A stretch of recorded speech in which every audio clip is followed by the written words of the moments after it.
What's up mga ka-recap? Kung gusto nyo ang mga ganitong content about time travel and sci-fi, huwag kalimutang mag-subscribe at i-like ang video na ito upang magganahan ako sa pag-upload ng mga bagong videos at sabay-sabay tayo mag-enjoy.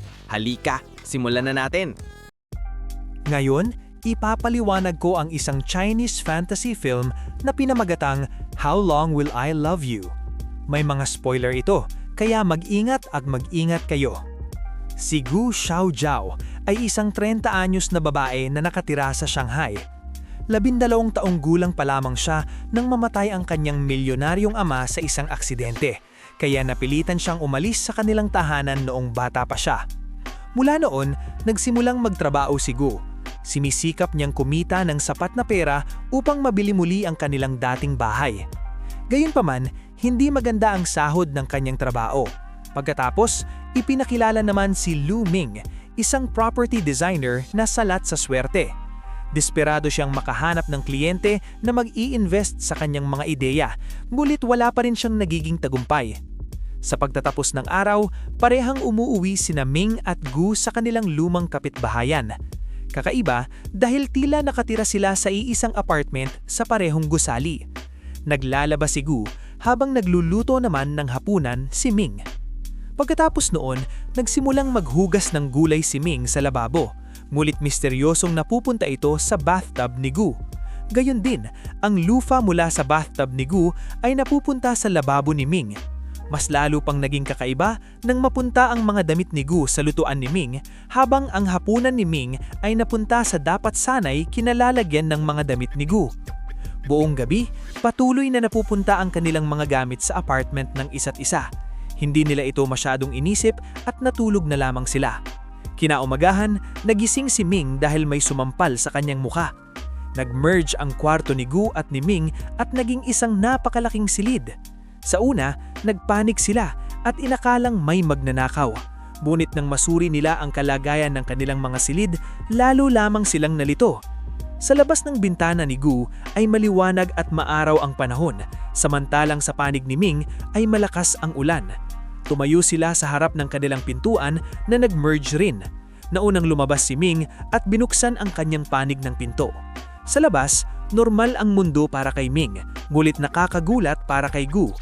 Lumalabas na si Ming ay 25 taong gulang at nabubuhay sa taong 1999. Mabilis namang dumaan si Gu sa kanyang panig ng pinto at ngayon naman si Ming ang nagulat sa maunlad na mundo na 2018.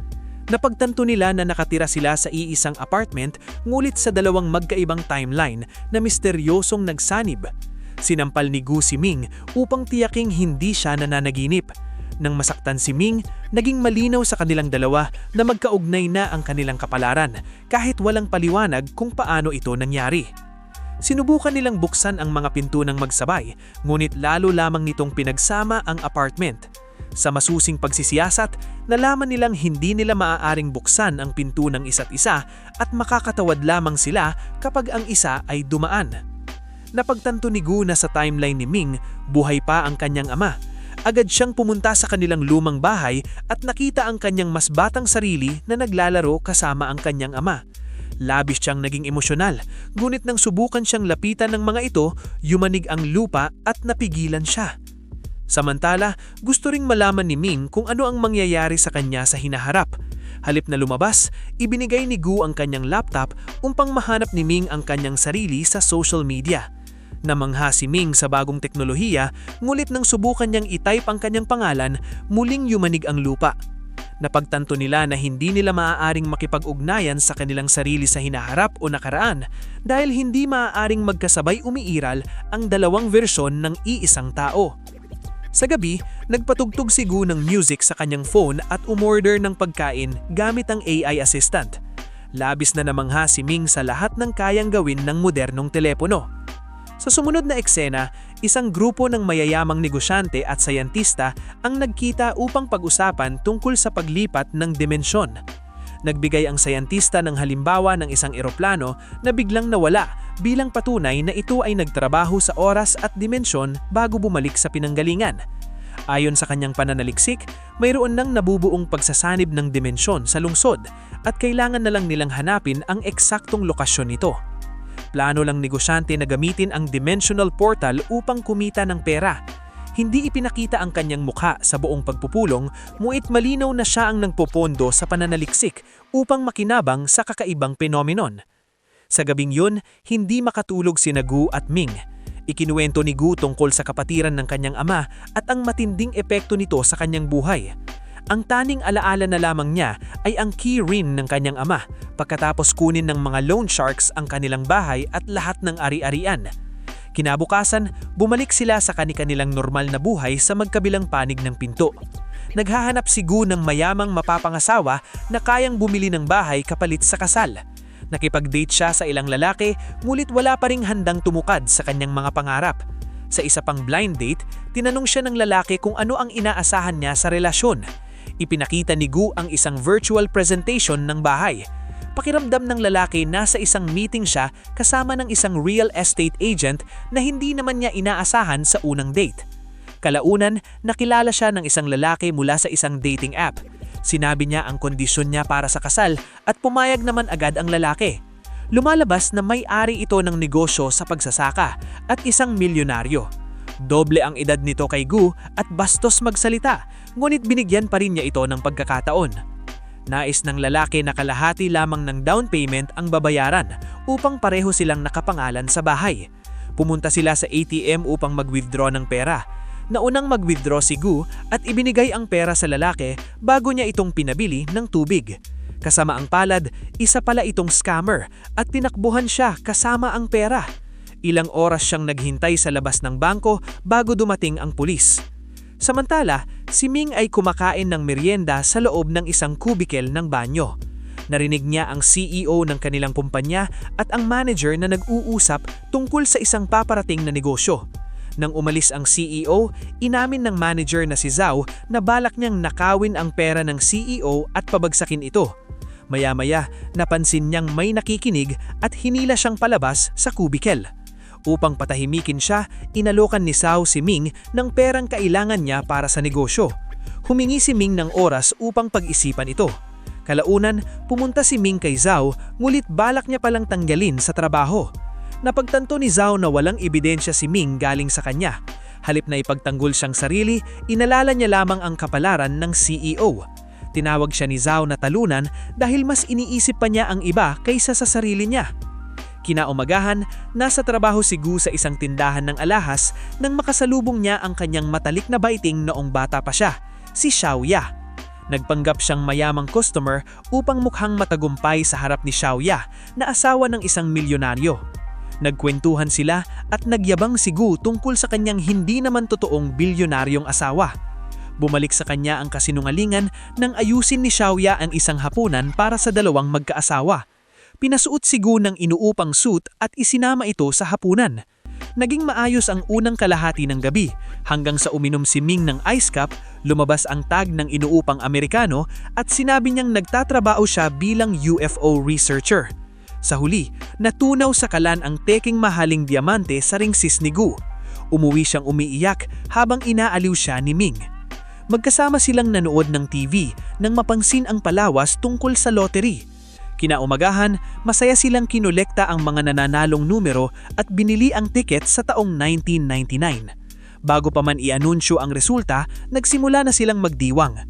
Inilabas ni Gu si Ming sa isang date kung saan naglaro sila ng VR games, naglakad-lakad sa lungsod at nagtungo sa bar sa gabi.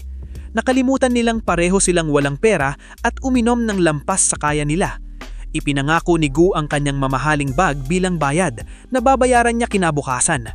Kinaumagahan, nagising silang magkatabi sa iisang kama. Nakakabahan sila dahil yun ang araw ng anunsyo ng resulta ng lottery. Masaya silang naghintay at labis ang tuwa nang manalo nga sila. Ngunit hindi ito nagtagal dahil biglang nawala ang numero sa kanilang tiket. Doon lamang nila napagtanto na hindi nila maaaring baguhin ang hinaharap sa anumang wansa. Gayunpaman, nagtataka sila kung bakit pinagtagpo at pinagkaugnay ang kanilang kapalaran. Hindi na nabawi ni Gu ang kanyang bag mula sa restaurant at umuwi siyang galit. Sa daan, nag-away ang dalawa at nagmurahan pa. Bigla nilang napansin ang mukha ni Ming sa isang malaking billboard. Doon isiniwalat na noong 2018, Pinalitan niya ang kanyang pangalan bilang Shi Yi at naging isa sa pinakamalalaking developer sa China. May-ari siya ng isang kumpanyang nagkakahalaga ng milyong-milyong dolyar at malapit na siyang magdaos ng isang press conference sa isang lugar na ilang minuto lamang ang layo. Nabigla si Ming nang makita ang kanyang magiging sarili sa hinaharap. Si Gu, na kanina lang ay nakikipagtalo sa kanya, ay biglang naging malambing. Pumunta si Ming sa komperensya at nakita niya ang kanyang hinaharap na sarili, si Shi Yi, sa unang pagkakataon.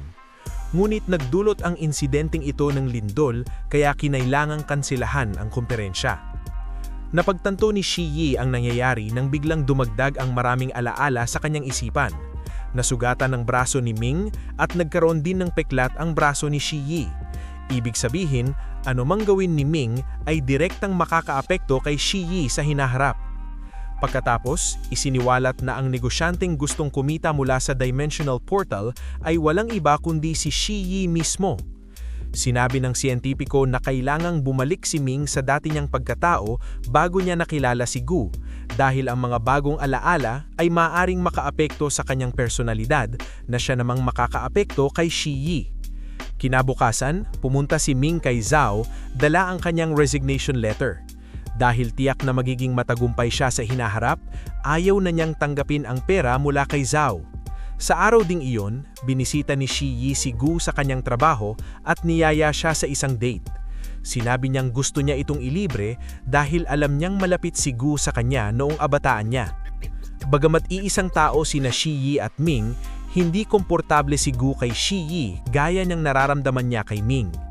Dinala siya ni Shi Yi sa isang mamahaling restaurant, ngunit masyadong awkward ang sitwasyon para ma-enjoy ni Gu. Sa pagtatapos ng date, hiniling ni Shi Yi kay Gu na lumayo kay Ming dahil ang pakikialam niya ay ililihis si Ming sa kanyang tunay na layunin sa buhay. Ipinangako ni Shi Yi na bibilhin niya ang bahay na matagal nang pinapangarap ni Gu kapalit ng kanyang katapatan. Pumayag si Gu, hindi dahil sa bahay, kundi para sa kinabukasan ni Ming. Umuwi siya ng gabi at hinakap si Ming bago sabihin na siya ay lilipat na ng tirahan. Sinabi rin niya na hiniling ni Shi Yi kay Ming na tanggapin ang alok ni Manager Zhao. Kinabukasan, tuluyan nang umalis si Gu sa apartment, ngunit nagkataon na naiwan niyang bukas ang pinto dahil sa isang payong.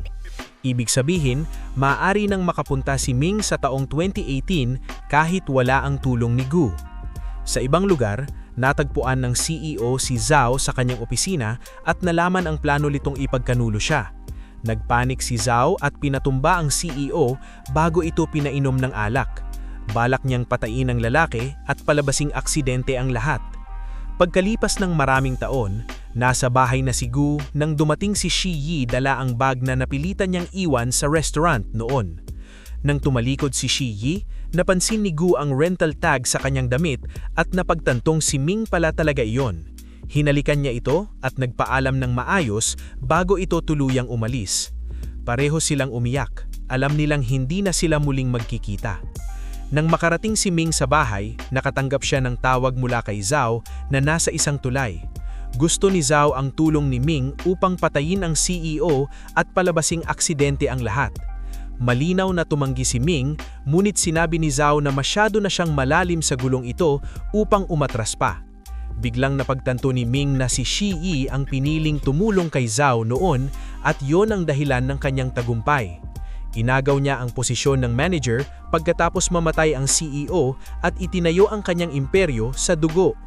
Sa paglipas ng panahon, naging malupit siya sa mga manggagawa at pera na lamang ang kanyang inintindi. Kaya naman ganap na ibang tao siya kumpara kay Ming. Binigyan ng universe si Ming ang pagkakataon na gumawa ng tamang desisyon sa pagkakataong ito. Higit pa rito, sa pamamagitan ng key ring ng CEO, natuklasan niya na ito pala ang ama ni Gu. Sa lahat ng panahong iyon, naulila si Gu dahil sa desisyong ginawa ni Shi Yi. Ayaw niyang maulit ang parehong pagkakamali, iniligtas ni Ming ang buhay ng lalaki. Sa sandaling ginawa niya iyon, naglaho ang masamang Shi Yi ng 2018 na nangangahulugan na nabago ni Ming ang hinaharap. Ngayon, hindi na mawawala ang ama ni Gu at lalaki siya ng ibang kapalaran. Ibig sabihin din ito na ang kasalukuyang Gu ay mawawala sa pagkaitaan. Sa huling esena, nakita natin sina Gu at Ming na bumanik sa kanilang apartment sa magkaibang timeline. Nang nagtagpo sila sa gitna, biglang naglaho si Gu. Ipinapakita lamang ito na ang pagiging gold digger ay hindi nagbubungad ng maganda. Sana nag-enjoy kayo mga ka-recap. Anong masasabi niyo sa movie natin ngayon? Mag-iwan ng komento sa baba. At huwag kalimutang mag-subscribe sa ating channel para sa mga new updates at uploads. Kita-kits sa susunod na kwento. Salamat at mag-iingat tayong lahat!